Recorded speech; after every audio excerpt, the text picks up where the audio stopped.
तो गाइस एक नया डोंगवा आ चुका है जो एक रिकार्नेशन स्टोरी है और एक बहुत ही बढ़िया होने वाली है जो कि आपको भी देखने के बाद मजा आएगा। तो चैनल को लाइक एंड सब्सक्राइब कर देना अगर इस नए डोंगो को आपको फॉलो करना है। तो ये कहानी स्टार्ट होती है एक लड़के से जिसका नाम होता है युंगफू। तो ये एक महान देवी गॉड होने वाला है क्योंकि ये अपने कल्टीवेशन या कह सकते हो उसकी लैंग्वेज में गॉड वुड के बिल्कुल ही करीब में था। और इस लेवल पे पहुंचने के लिए उसने एक स्पेशल टेक्निक भी यूज़ की थी जिसको जाना जाता है असेंडेंस ऑफ ए नाइन क्रिस्चर्स के नाम से जाना जाता है। और युनफू जो था वो जल्द ही गॉडवुड में भी एंटर कर ही लेता। लेकिन जब वो एग्ज़ाम दे रहा था तभी तब वो बहुत ही मुश्किलों से जूझ रहा था तभी उसके अपने लोग उसके पीठ में उसके दोस्तों ने ही खंजर भोंक दिया था। और इस धोखे की वजह से जो युनफिंग होता है वो पूरी तरीके से टूट गया था और वो मरते हुए अपनी मुश्किल ज़िंदगी के बारे में ही बस सोच रहा था। और उसने कैसे अपनी फैमिली को खो दिया और उसने कैसे कल्टीवेशन के लिए अपने प्यार को खो दिया और आज उसकी धोखेबाजी से उसकी जान भी चली जाएगी। लेकिन मुझे लगता है हेवेंस गॉड को कुछ और ही मंजूर था और जो यूनफी को एक और मौका दिया जाता है। और जो यूनफिन होता है वो अपने पास्ट में ही रिकार्नेट हो गया और उसके पास उसके अभी भी मेमोरीज जो असेंडेंस ऑफ नाइन हेवंस थी वो भी अभी भी मौजूद है। और इस बार जो यूनफिन है वो वादा करता है अपनी पुरानी गलतियों को फिर से नहीं करेगा और एक से चुन चुन के बदला लूंगा। तो चलो गाइस अभी तक हम लोग बस इसके बारे में ही जान रहे थे तो चलो वीडियो को स्टार्ट करते हैं। तो अब कहानी की जो स्टार्ट होती है जो यूनफियो होता है उसकी एंट्री के साथ क्योंकि एक हेवनली एम्परर था और वो बताता है कि मैंने अपने जिंदगी के काफी हजारों साल सिर्फ कल्टीवेशन में बिता दिए हैं और न जाने मैंने कितने एम्पायर्स को बनते और बिगड़ते हुए अभी तक देखा है। और फाइनली जो मैं एक अकेला और लौता एम्परर बना हूँ तो इस डिवाइन ट्रेविलेशन को आज फेस करने वाला है। बस एक बार मैं इस ट्रेविलेशन को सक्सेसफुल हो जाऊं तो फिर कोई 3000 में रेल में ऐसा कोई भी नहीं है कि कोई भी नहीं हरा सकता आप। फिर मैं क्या एक इन्फिनिटी पावरफुल मैन बन जाऊंगा। और यहाँ पे जो इन्फ्यू होता है वो अपनी पावर्स का यूज़ करने लगता है। वो अपने शॉट को एक जायंट शॉट में बदल देता है और वहीं पे जो हेवनली थंडर होता है वो भी वहीं पे स्ट्राइक कर देता है उसकी शॉट पे। और जहाँ पे एक बहुत बड़ा धमाका होता है हमें देखने को मिलता है जो युंगफी होता है उस स्ट्राइक को डिस्ट्रॉय कर चुका होता है। और फिर क्या एक बार जो थंडर होता है फिर से अटैक करने के लिए आता है लेकिन जो यूनफिन था वो काफ़ी ज़्यादा स्ट्रांग था वो उस थंडर को झेल जाता है। और फिर क्या जो यूनफिन होता है वो भी जोर जोर से ताना मारते हुए हेवन को बोलता है और वो बोलता है यही तुम्हारी सो कॉल्ड डिवाइन ट्रेविलेशन है पावर और ऐसे तो तुम मुझे कभी भी सप्रेस ही नहीं कर पाओगे। अब तक जो ट्रिबुलेशन होता है उसने फिर से अपने थंडर से एक अटैक कर दिया था युंगफू के ऊपर। इसको युंगफू एक स्टील फॉर्म करते हुए अब काउंटर कर रहा था। यहाँ पे जो युंगफिंग है हेवन मतलब जो थंडर हेवन है उसके लिए सप्रेस करना मुश्किल हो रहा था युंगफू को। और इसीलिए जो हेवन होता है वो एक आर्टिफैक्ट को नीचे भेज देता है अपने जो देखने के बाद जो युंगफिंग होता है वो भी अपने नाइन स्पिरिचुअल असेंडेंस को बाहर निकाल लेता है। फिर क्या जैसे इसने इस टेक्निक को एक्टिवेट किया वैसे ही बहुत बड़ा एक क्लैश हमें दिखाया जाता है। और ये जो थंडर अटैक हुआ था ये इसका लास्ट अटैक था इसीलिए युंगफ्यू को पूरी तरीके से सप्रेस करना चाहता था और इसीलिए उसने अपने थंडर ड्रैगन को भी वहाँ पे समन कर लिया था। जब भी हेवन अपनी एग्जाम लेता है या टेस्ट लेता है वो कभी भी कोई कसर नहीं छोड़ता है। अब युंगफिंग जो है इसी स्ट्राइक को काउंटर करने में लगा हुआ था। अभी वहाँ पे हमें 3 कल्टीवेटर्स दिखाई देते हैं। वो लोग जो युनफे पे बारी बारी हमला करना चालू कर दिए थे और जो हेवन की स्ट्राइक को रोकने के चक्कर में जो युनफिन होता है उनके अटैक को वो काउंटर नहीं कर पाता है। इसके चलते वो काफ़ी ज़्यादा गुस्सा होने लगता है। हम तो वो इन तीनों से कह रहा था कि आखिर तुम्हारी इतनी हिम्मत कैसे हुई लोग मेरी पीठ पे वार करो।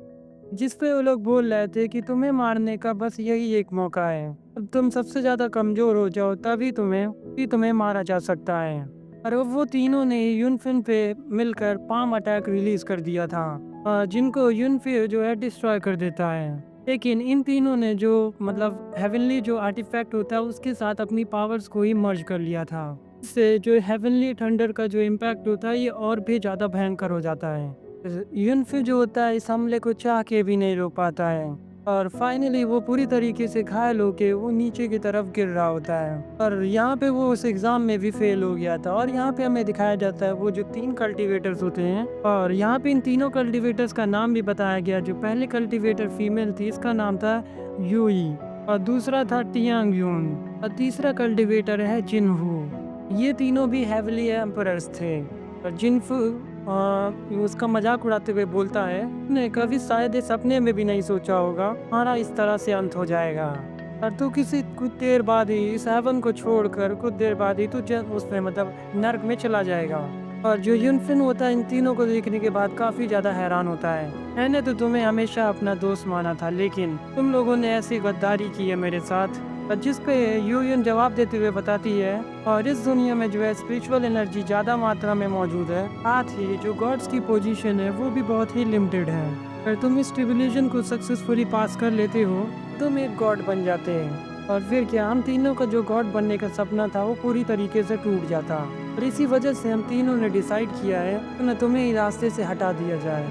इस पर यूनफे हंसते हुए कहने लगा, अरे मैं गॉड नहीं बन पाया, क्या तुमको लगता है तुम तीनों भले मुझे मिलकर भी खत्म कर पाओगे?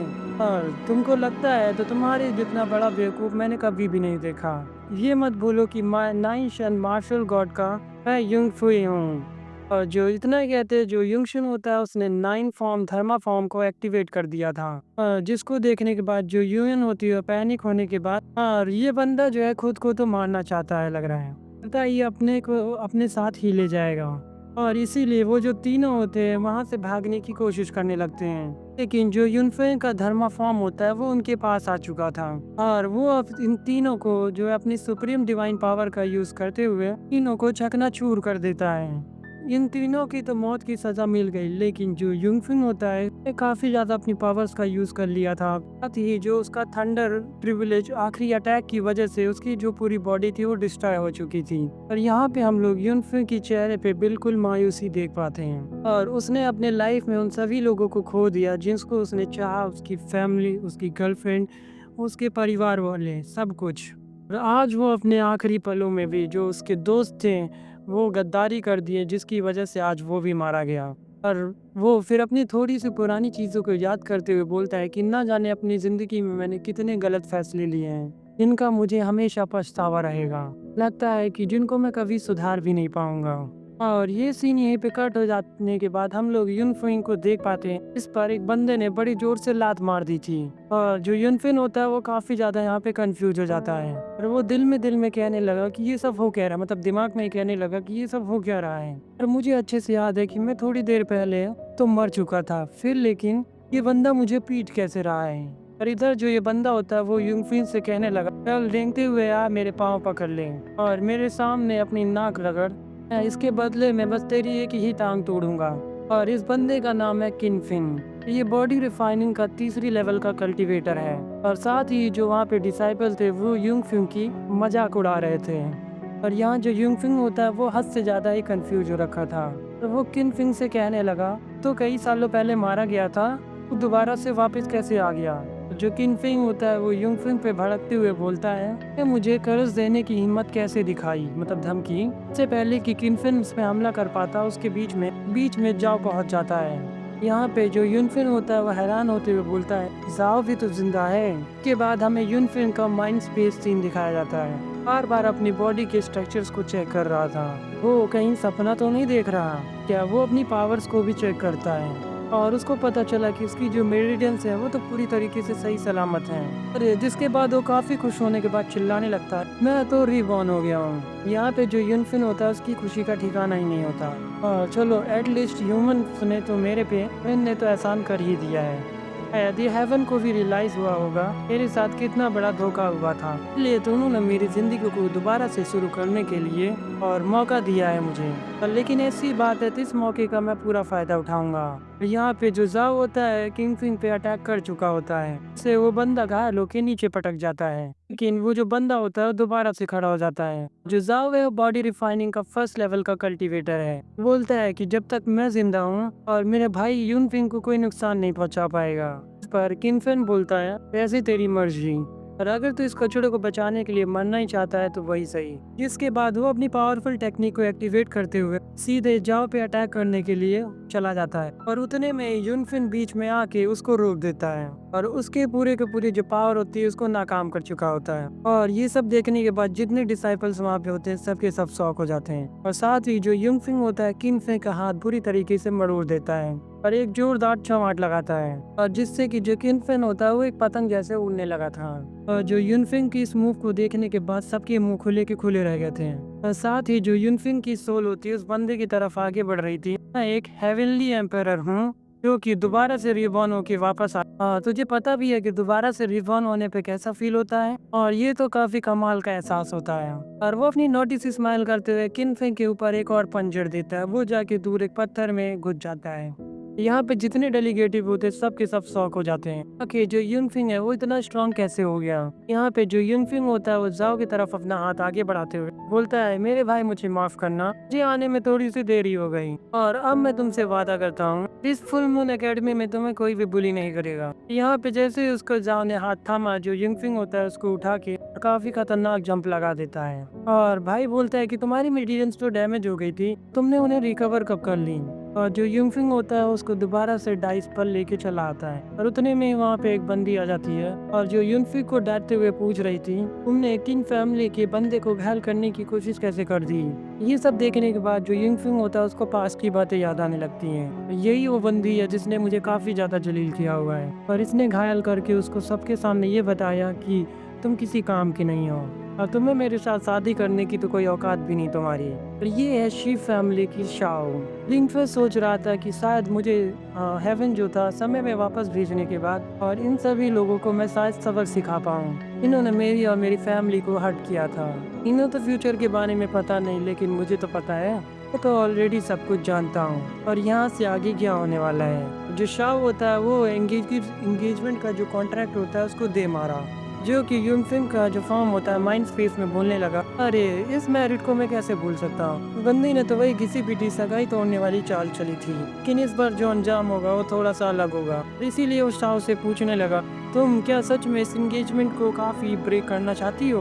फिर भी वक्त है, एक बार फिर से सोच लो। इस पे शाह गैट सोचते हुए बोलती है कि इसमें क्या सोचने वाली बात, और पहले तो मुझे लगा था कि तुम एक बहुत बड़े जीनियस हो, लेकिन मेरी भी रेपुटेशन बढ़ जाएगी। ये किसको पता था कि तुम एक ही रात में लूजर बन जाओगे। तुम्हारी मिजरेंस पूरी तरीके से सेटल हो चुकी है, मतलब बंद हो चुकी है, और तुम्हारी औकात अब किसी कूड़े कचड़े से कम नहीं है। और तुम्हें लगता है कि तुम मेरे लायक भी बचे हो। जरा खुद की हालत एक बार देखो। और जिस पे जो यूंगफिंग बोलता है, तो और बताओ अब आगे क्या करना है।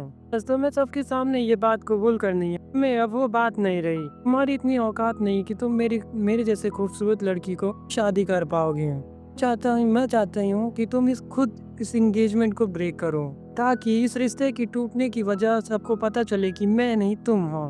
तुमने ऐसा नहीं किया तो तुम्हारा अंजाम बहुत बुरा होगा। हाँ, मैं जानता हूँ कि तुम मेरे साथ क्या करोगी। तुम अपने होने वाले हस्बैंड के नाम से कह के मेरी टांगे तुड़वाओगी। तो मैंने सही कहा है ना मैंने। और ये सब सुनने के बाद जो शाह होती है काफी ज्यादा भड़क जाती है। तुम तो बेवजह ही मेरा नाम उसके साथ जोड़ रहे हो। मैं तो उस बंदे को ठीक से जानती भी नहीं हूँ। और इतना कहने के बाद उसने अपने चमचों को यूंगफिंग के ऊपर हमला करने के लिए बोल दिया था।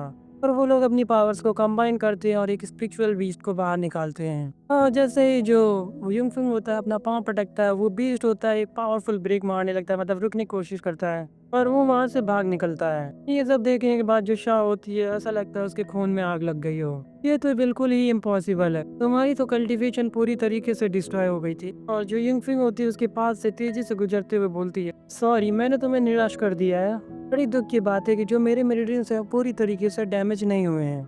जो यूंगफिंग है वो उसके हाथ में उस बंदी का नेकलेस होता है, इसमें से उनकी और किनान की बातें सुनाई दे रही थी। और शाह विनय रोमांटिक मूड में बता रही थी, मैं आपसे काफी ज्यादा प्यार करती हूँ, इतना ज्यादा तो मुझे अपने यूनफेस से भी लगाव नहीं है। हाँ, सच बताओ तो आपके बिना मेरा दिल बहुत ही बेचैन रहता है। और ये सब सुनने के बाद जो वहाँ पे सारे डिसाइपल्स होते हैं वो मजाक उड़ाने लगते हैं। शाह तो एक नंबर की बेशरम निकली, और इसने तो यूनफे के साथ इंगेज होने के बाद भी दूसरे बंदे को प्रपोज किया है। अब तो जो शाह होती है उसका पारा काफी ज्यादा हाई हो चुका था, तो वो यूनफे से कहने लगी कि तुमने ये वेंडर मुझे गिफ्ट दिया था और आज पता चला कि इस गिफ्ट के पीछे का असली मकसद क्या है। तो मैं तुम्हें बिल्कुल जिंदा नहीं छोड़ूंगी, तुम्हारी वजह से मेरी काफी ज्यादा बदनामी हो गई है। और तुम्हारी मेरे साथ सगाई होने के बावजूद भी मैंने किन नाम को इंट्रोड्यूस किया और उसके साथ अपना मुंह काला किया। तुमने तो मेरी इन फैमिली की इज्जत को मिट्टी में मिला दिया। तुम्हारी औकात नहीं रह गई कि अब तुम मेरे घर की बहू बनो।